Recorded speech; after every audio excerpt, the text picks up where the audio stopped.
pandemic has hit millions of Americans hard. Unemployment is still higher than before the pandemic, and one of the groups still struggling are Americans with disabilities. The unemployment rate for disabled Americans was 12.6% in 2020. That's up more than 5% from 2019 and the highest in 7 years.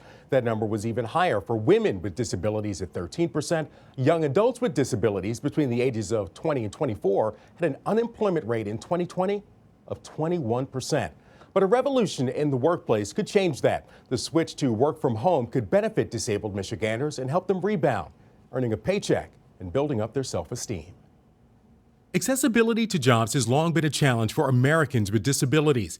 It's been a challenge to 27-year-old artist and Lego enthusiast William Dash. He's from Clinton Township. As a person with a disability, William doesn't drive. Because I don't drive myself, I rely on various forms of public transportation. And that means William can only apply to jobs near public transportation routes and jobs that are open during the hours public transportation can take him there. But the work from home culture, fueled by the pandemic, is expanding possibilities. I think that this opportunity for remote work has really opened up the door for more participants like William. Renee Dell is Senior Director of Rehabilitation for JVS Human Services in Southfield.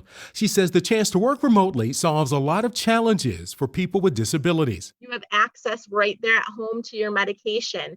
A lot of times your home is equipped with all of the assisted devices that you might need to be more successful in your job. They also have access to caregivers, a quiet, safe environment, and it keeps the attention on the work. We have found that job seekers are able to keep their focus on their abilities and their skills. And avoids putting the focus on their challenges. And there's more help on the way. The American Rescue Plan allocates almost $13 billion for Americans with disabilities through home and community services. Some of that money will help pay for internet, transportation upgrades, job coaches, and personal care help to assist with bathing, dressing, and helping to set them up for the day. But matching Michiganders with disabilities and employers isn't a one-way street. Dell says employers get someone who's willing to work hard and who takes pride in working. When we're able to remove the barriers to employment success, it really does become a win-win situation for all involved. If someone is smart enough to hire William Dash, what are they lucky enough to get? Someone who's really detail-oriented,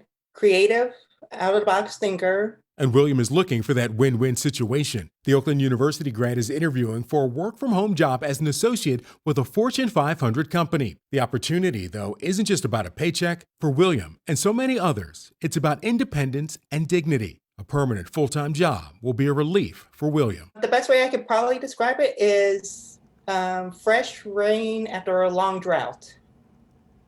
And that is such a beautiful way of saying it. And William's job interview is later on today, and we certainly wish him the best of luck. Now, job interviews are changing too. More employers are using so-called one-way interviews where applicants receive questions and record themselves answering those questions. That was the first step in William's process, and that is opening up more opportunities for job seekers with disabilities.